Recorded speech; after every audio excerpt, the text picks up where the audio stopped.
अस्सलाम वालेकुम। खालिद सैफुद्दीन आपके साथ 16 जून 2023 की कॉल लेकर। आज की कॉल थोड़ी सी मुख्तलिफ है, जिस तरह मैंने इस पर कमेंट किया है। बहरहाल उसकी वजह यह है कि कोशिश कर रहा हूँ कि आपको जो सूरत हाल है उस पर थोड़ा सा मेंटली प्रिपेयर करूँ कि मार्केट में ट्रेडिंग इन्वेस्टमेंट किस तरह की जाए या कैसे होनी चाहिए या क्या सोच होनी चाहिए।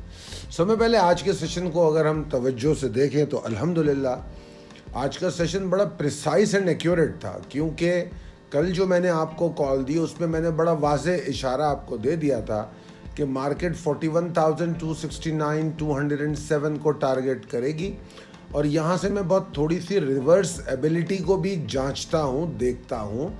और मैंने ये कहा था कि मार्केट की कोई हाइपर बिगनिंग मेरे लिए अहम नहीं है, क्योंकि मार्केट 41,647 से लेके 41,763 तक सिर्फ तकलीफ है नज़र आती है, इरिटेटिंग रेजिस्टेंस, जिसको हम सप्लाई जोन भी कहते हैं। अब ज़रा आप मार्केट में ये चार्ट को देखें तो 41,639 का आप हाई देखते हैं, और वो भी आगाज़ में, मतलब ऐसा नहीं है कि मार्केट रुकी है, ट्रेड हुई है, जी नहीं, ऐसा बिल्कुल भी नहीं है।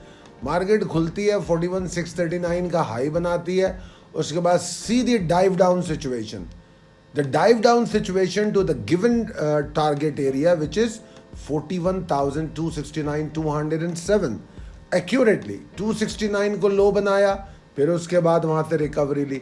वहाँ से रिकवरी लेना बड़ा खुशाइंद है। क्यों खुशाइंद है? क्योंकि जब कोई आपको एक ख़ास तौर पे टारगेट दिया जाता है बियर्स का, तो इसका मतलब है कि वो सपोर्ट है, और सपोर्ट से अगर रिवर्स करती है मार्केट तो ये इस बात का वाज़ेह सबूत है कि दैट सपोर्ट इज़ वर्किंग। और इस सपोर्ट के बारे में तो ख़ास तौर पे कल की कॉल में भी कुछ कहा गया था, और आज भी मैं कुछ कहने जा रहा हूँ। तो लिहाजा जो मार्केट ने कुछ रिकवरी की, दैट इज़ अप्रिशिएटेड, ये अच्छी रिकवरी है। अभी देखते हैं आगे, मामलात अभी ख़त्म नहीं हुए, ज़्यादा मसला। और आगे एक और भी बात मैंने कही थी, अगर आप लोगों को याद हो, मैंने कहा कि जो वॉल्यूम्स हैं और वॉल्यूम्स की कमी है, वो मार्केट की जो मूव है उसको आहिस्तगी से और एक क्या कहना चाहिए, मतलब बड़ी ग्रेजुअल और स्लोवर तरीके से मार्केट को नीचे ले जा रही है। पैनिक में नहीं जा रही मार्केट, क्योंकि वॉल्यूम ही नहीं है, तो लिहाजा कोई पैनिक सेल ऑफ नहीं है। तो अगर वॉल्यूम का पैटर्न देखें तो बड़े दुख के साथ मैं ये कहूँगा कि ये कोई हिस्टोरिक लो पैटर्न लगता है मुझे।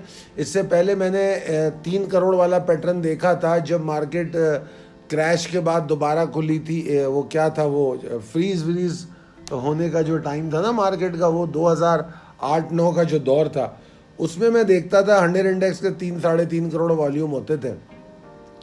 मगर इस वक्त 5 करोड़ के नीचे वॉल्यूम होना बहुत तकलीफ दे बात है।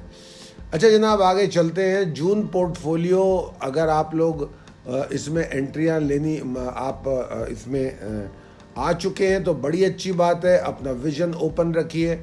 और आपने देखा है कि एक स्टॉक परफॉर्म करके फारिग हो गया, एक नहीं 2, और अब उसकी हम दोबारा बाइंग के लिए जो टारगेट दे रहे हैं वहीं पे बाय होगी। ये नहीं कि जैसे ही माल से बाहर आया और फ़ौरन 1 रुपया नीचे बाय कर लिया, नहीं, ऐसा कुछ भी नहीं है।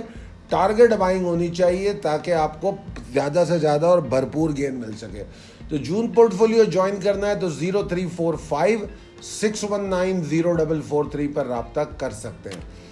उसके बाद जो स्लाइड है जिसमें हमने अपने व्हाट्सएप के 2 ग्रुप हैं, जो PSX का एक है और एक पाकिस्तान मर्केंटाइल एक्सचेंज का या इंटरनेशनल मार्केट्स का या फॉरेक्स का।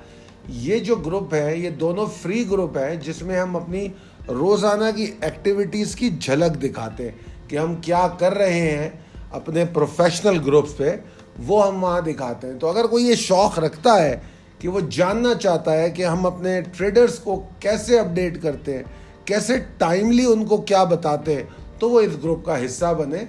इस ग्रुप में मैं अपनी कोई कॉल्स शेयर नहीं करूँगा, मैं सिर्फ अपनी एक्टिविटी बताने की कोशिश करूँगा। मेरी टीम आपको आपके सवालों के भी जवाब देगी, आपको जो सपोर्ट चाहिए मिल सकती है। अच्छा जनाब, आगे चलते हैं। प्रिसाइज लेवल टेबल अपडेटेड है, कोई तब्दीली तो इसमें है नहीं। अब आ जाते हैं possibilities and strategies as per technical chart. जो मैं कह रहा था थोड़ी मुख्तलिफ बात है वो यहाँ है। वो बात क्या है? वो बात ये है कि मैंने इसमें लिखा है कि मेरे लिए इस हफ्ते का आखिरी दिन जो है रेस्ट डे है। मतलब ये कि मुझे मार्केट में ना कुछ करने को दिल चाह रहा है, ना कुछ आपको मैं मशवरा दे रहा हूँ कि कुछ कीजिए। मैं आपको ज़्यादा मशवरा इस बात का दे रहा हूँ कि मार्केट को ऑब्जर्व कीजिए। और ऑब्जर्व क्यों कीजिए? इसलिए कीजिए कि आपकी स्ट्रेटजी जो है एक तैयार होनी चाहिए, बनी हुई होनी चाहिए। मार्केट के झिलमिलाते नंबर्स को देख के हरे और लाल आप एंट्री लेने की कोशिश मत करें। You will be stuck up in a wrong trade. Already अगर आप देखें तो आज जुमेरात के लिए जो आपको स्क्रिप्ट कॉल दी थी, ज़रा जाके देखिए उसमें इंट्राडे कितनी थी। टोटल इंट्राडे का 1 या 2 स्टॉक थे, दैट्स ऑल इट इज़। तो why I am trying to avoid intraday trade. मैं नहीं चाह रहा कि 50 मिलियन वाले वॉल्यूम वाली मार्केट में आप फंसें। मैंने पिछले दिनों डिफाइन भी किया कि समटाइम ऐसा होता है कि शॉर्ट टर्म ट्रेड मेरी तो होती है 1 मिनट से आमतौर पे 1 दिन की, वरना ज़्यादा से ज़्यादा 1 हफ्ते की। मगर आजकल शॉर्ट टर्म ट्रेड जो है ना वो 1 मिनट और 1 दिन वाली नहीं है। शॉर्ट टर्म ट्रेड जो है कम से कम 3 दिन से 1 हफ्ता ले रही है। तो अगर उस तरीके की शॉर्ट टर्म ट्रेड प्लान करते हैं जो कि that which is more swing trade, तो वो ज़्यादा अच्छा है। मगर आप ये समझें कि बस इधर माल लिया इधर बेच दिया, स्प्रेड बड़ा होगा, आपको बेचना भी नहीं आएगा, फंस जाओगे। वॉल्यूम बहुत कम है और वो जो टके वाले शेयर हैं जिसको जो ब्रोकर की जीनत होती है, उन शेयर्स पे मैं ज़्यादा बात भी नहीं करता, आपको पता है। तो लिहाजा उन शेयरों में अगर आपने एंट्रियाँ ली हुई हैं तो अपनी मर्ज़ी से लें, अपनी मर्ज़ी से एग्ज़िट लें। मगर कुछ स्टॉक उनमें भी ऐसे होते हैं जिनके बारे में स्विंग ट्रेड की जाती है और आपको पता है उन स्टॉक को हमने एक्यूमुलेट किया हुआ होता है। खैर बहरहाल आगे चलते हैं।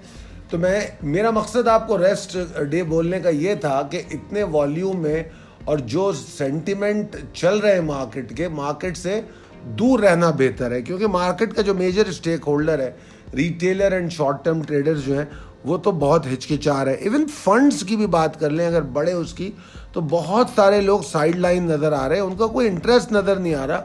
मतलब काफ़ी अच्छे स्टॉक हैं कि अगर कोई उसको बेचने जाए तो ख़रीदार नीचे भी नहीं मिलता, मतलब नीचे के रेट पे जाके भी उसको बायर नहीं मिल रहा। तो ये जो स्प्रेड की प्रॉब्लम आ रही है, बायर सेलर का जो फ़र्क नज़र आ रहा है वो बड़ा अजीब है। तो ऐसे में क्या ट्रेड किया जाए? तो बेहतर है आराम कर लिया जाए। हाँ, आराम का मतलब ये नहीं कि सारे स्ट्रेटजियाँ उठा के बाहर फेंक दें। टारगेट करना मत भूलिए, टारगेट कीजिए। एक्यूमुलेशन टारगेट करना है कीजिए, बाइंग टारगेट करनी है, स्प्लिट बाइंग करनी है कीजिए, अगर कोई सेलिंग टारगेट करनी है कीजिए। और उसके बाद स्क्रीन से नज़रें हटा लीजिए, स्क्रीन पे आप मत रहिए, अपने आप को आराम दीजिए। जुम्मे की नमाज में मार्केट, जुम्मे की नमाज से पहले मार्केट कुछ और बिहेव करती है, आपको बड़ी उम्मीदें दिलाती है, देखो मैं तो इधर खड़ी हूँ, मैं तो नीचे नहीं जा रही। फिर जुम्मे की नमाज के बाद पता नहीं क्या दुआएं कर देते हैं हम लोग, धड़ाम से मार्केट नीचे या धड़ाम से मार्केट ऊपर। तो ऐसी सूरत हाल पैदा होती रहती है। बहरहाल कल के दोनों session, in fact the whole Friday for me is better to be stay out of the market and focus करके, टारगेट करके, एक्यूमुलेशन बाइंग और टारगेटेड सेलिंग करनी है तो ज़रूर करें। और वीक की क्लोजिंग के बाद फिर बैठ के दोबारा से रिविजिट करें अपनी स्ट्रेटजी को। और जिस तरह मैंने जून पोर्टफोलियो की बात की है, जून पोर्टफोलियो के स्टॉक में सिलेक्शन देखें कि यार सिलेक्शन क्या होनी चाहिए। हर स्टॉक में नहीं बाय कर रहा। अच्छा, अब यहाँ पर आप देखिए, मैंने कहा ये मैं सब कह क्यों रहा हूँ। मैंने कहा एक और बात कही कि पिछले जो आपके फ्यूचर रेट्स थे, यानी कि एक स्टॉक है वो जो 700 रुपये का ट्रेड होता था, अभी 150 रुपये का है। तो आप आमतौर पे ट्रेडर्स का ये ख्याल होता है कि यार 700 रुपये वाला स्टॉक है, 150 में आ गया, बड़ा सस्ता है। तो भाई ज़रा इस तरह की बातें जहन से निकाल के एक तरफ रख दीजिए। इस वक्त जो आपको सोचने की ज़रूरत है वो है रियलिस्टिक टारगेट। रियलिस्टिक टारगेट क्या होगा? माजी में वो 1000 का था, कोई फ़र्क नहीं पड़ता। आज उसकी औकात क्या है? फंडामेंटली, टेक्निकली वो क्या कह रहा है, करंट फंडामेंटल्स उसके किस बात पे पॉइंट कर रहे हैं, मुल्क की इकोनॉमिक सिचुएशन क्या है, और आखिर में और सब में अहम पाकिस्तान का सियासी ढांचा इस वक्त क्या कह रहा है? क्या आपको लगता है कि शहबाज शरीफ एक अच्छे और क्या कहना चाहिए मुतहरक वज़ीर आज़म है? बिल्कुल भी नहीं। क्या आपको लगता है कि आने वाला कोई वज़ीर आज़म मुतहरक और अच्छा हो सकता है? एटलीस्ट मुझे तो नहीं लगता। तो इस तमाम सूरत हाल में आप क्यों अनरियलिस्टिक टारगेट्स बनाएंगे? फिर 2023 के बजट को मत बोलिए। फिर आप मुझे बताइए कि 2023 के बारे में पिछले कई दिन से बता रहा हूँ मैं आपको, महीने गुजर गए अब तो, कि ये इलेक्शन ईयर है। तो इलेक्शन ईयर वैसे ही वॉलेटाइल होता है, जाहिर बात है, उसमें गहमा गहमी होती है। और ये तो ऐसा अजीब इलेक्शन ईयर है जिसमें इलेक्शन की उम्मीदें भी कम है कि होगा या नहीं होगा, मगर फिर भी इलेक्शन ईयर है। और इलेक्शन ईयर में इन्वेस्टमेंट का तरीका क्या होता है? Election year is very good for investment, but for those who got the vision कि भाई इसमें कौन आएगा। एक पार्टी तो आएगी, वो तो कंफर्म है, क्योंकि वो पार्टी 1947 से जीत रही है। तो उस पर बेट कीजिए, बजाय इसके कि आप ऐसी पार्टियों पर बेट करें कि यार ये पार्टी आ सकती है, वो पार्टी आ सकती है। पार्टियों के पास कोई मंशूर नहीं है, पार्टियों के पास कोई इकोनॉमिक प्लान नहीं है। इकोनॉमिक प्लान हमारा किसके पास है? वो जनाब उस पार्टी का नाम है IMF। वो हमारे लिए इकोनॉमिक प्लान बना रही है कि हमें क्या करना है, कैसे करना है, कौन सा टैक्स लेना है, कितना लेना है, कहाँ ग्रोथ देनी है, किस डिपार्टमेंट पे हमें ज़्यादा तवज्जो देनी है, इंफ्रास्ट्रक्चर पे तवज्जो देनी है, हेल्थ पे देनी है, एजुकेशन पे देनी है। तो ये हमारी जो IMF डिपार्टमेंट है, IMF वाले हैं, वो हमारे लिए सोचते हैं।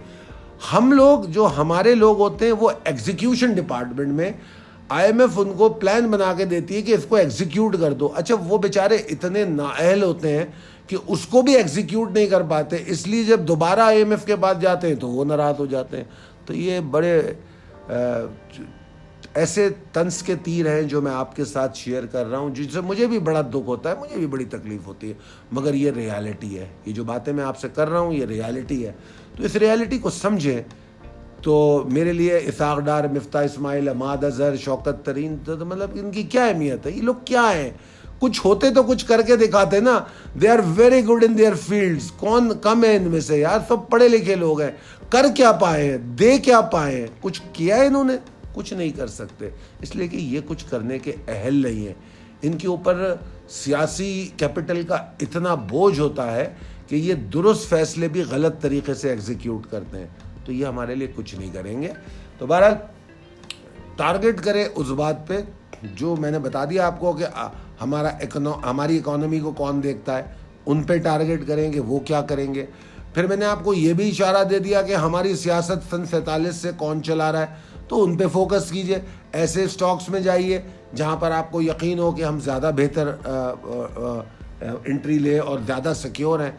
ऐसा कोई काम मत करें जो आपकी फालतू की सियासी एफिलिएशन आपको पुश करे कि ये ले लो। कोई ऐसी चीज़ नहीं करें। जब कारोबार करें तो कारोबारी बन के सोचें। इस वक्त आप इन्वेस्टमेंट कर रहे हैं तो be a businessman, just get out of all this thing, ये जो बाकी सारी चीज़ें होती है। एक कारोबारी की तरह सोचें, रियलिस्टिकली सोचें, इकोनॉमी को देखें, मार्केट को देखें, उसके वॉल्यूम्स को देखें। मगर मैं इस बारे में कसम खा सकता हूं कि इन तमाम परेशानियों और मसाइल के बावजूद मैं ये बात जानता हूं कि पाकिस्तान की स्टॉक मार्केट में बड़ा पोटेंशियल है। यहां से भी आज भी 2023 को मैंने ऐसे ही बाइंग ईयर करार नहीं दिया था। इलेक्शन ईयर के बाद मैंने आपको ये जो कहा था कि 2023 बाइंग ईयर, और मैंने एक जगह तो ये भी कहा कि जितनी बाइंग है जून तक कर लो। बल्कि अब तो मैं कहता हूँ शायद जून के बाद भी बाइंग हो, आई डोंट नो, मगर जून तक तो मैंने कहा था कि जून तक तो सिर्फ बाइंग है। तो इसमें पोटेंशियल है। फ़र्क सिर्फ इतना है कि अपने टारगेट्स और अपनी स्ट्रेटजीज को तब्दील करना होगा। अगर आप जिस तरह 2018 में या 2015 में या 2010 में स्टॉक मार्केट में काम करते थे, आप बोलेंगे मैं 2023 में भी ऐसे ही करूंगा, 22 में भी ऐसे ही करूंगा, 21 में भी ऐसे ही करूंगा, तो आप नाकाम हो जाएंगे। मार्केट में काम एक तरीके से नहीं होता। मार्केट में काम मार्केट के तरीके से होता है। मार्केट के साथ चलोगे तो मार्केट आपको लेके चलेगी। मार्केट से अगर आप ज़्यादा अड़ीबाजी दिखाओगे कि मैंने ऐसा चलना है, मैं ऐसे करता हूँ, मैं ये हूँ, मुझे ये अच्छा नहीं लगता, तो मार्केट ने इतनी ज़ोरदार सींग मारनी है ना कि आपने दूर जाके खड़े होना और फिर आप उन लोगों में शुमार किए जाओगे जो दूर खड़े होकर मार्केट को बुरा भला कहते हैं। तो बी रियलिस्टिक और बी टारगेटेड एंड सेलेक्टिव। इंशाल्लाह ताला मैंने कल ही आपको कोट किया था एक एनालिस्ट की बात, उसी बात पे मैं भी भरपूर बिलीव करता हूँ। बेशक छोटी मार्केटें, वॉलेटाइल मार्केटें बड़ा गेन देती हैं। All we need is having a very good strategy for the market. Technically बात तो मैंने की नहीं, टेक्निकली मार्केट में असल में मेरा व्यू वही है जो कल था, इसलिए उस पर इतनी बात नहीं कर रहा। वो व्यू क्या था, 41,207 के नीचे नया pressure with the volumes expect कर रहा हूँ, और मार्केट में वही 41,000 क्या था वो 647 और 763 के बीच में बहुत शदीद मैं इसके अंदर रेजिस्टेंस देखता हूँ। तो उससे पहले मैं कोई बुल्स की सीरियस एफर्ट्स नहीं देखता। एक बार टेक्निकली मैं आपको और बताना चाहता हूँ, जो लिखना थोड़ा सा ठीक नहीं होता, मगर बहरहाल उसको ऑडियो में आपसे बात कर सकता हूँ कि ये जो लेवल है ना 41,269 207, इसके अंदर एबिलिटी है कि ये मार्केट को रिवर्स भी कर सकती है, क्योंकि ये स्ट्रॉन्ग सपोर्ट है। पता नहीं मैंने इसका जिक्र किया है नहीं किया है ऑडियो में, क्योंकि कई सारी बातें ऐसी हैं जो मैं अपने क्लाइंट से करता हूँ और ऑडियो में इस इंडेक्स कॉल में नहीं हो पाती। तो बहरहाल अभी वो मुझे समझ में आ रहा था, तो मैंने कहा ये ऐड ऑन कर दूं कि इस लेवल से ये उम्मीद भी है, बेशक वीक है वो बहुत ज़्यादा उम्मीद नहीं है, रिस्की उम्मीद है, मगर ये उम्मीद ज़रूर है कि ये लेवल जो है रिवर्स करने की कोशिश कर सकता है। इसीलिए जो मैंने इसमें कहा है ना कि प्रेशर इसके नीचे है, तो इसका मतलब है स्ट्रॉन्ग सपोर्ट है। वॉल्यूम बढ़ सकता है इसके नीचे, इतना प्रेशर हो सकता है, तो इसका मतलब है कि स्ट्रॉन्ग सपोर्ट है। तो स्ट्रॉन्ग सपोर्ट की जो प्राइमरी एबिलिटी होती है वो रिवर्स करना होती है, तो वो पॉसिबिलिटी अपनी जगह है। Please add on to this. तो ये थी आज की कॉल। अल्लाह ताला आप लोगों को बहुत कामयाब करे। बहुत शुक्रिया। अल्लाह हाफिज़।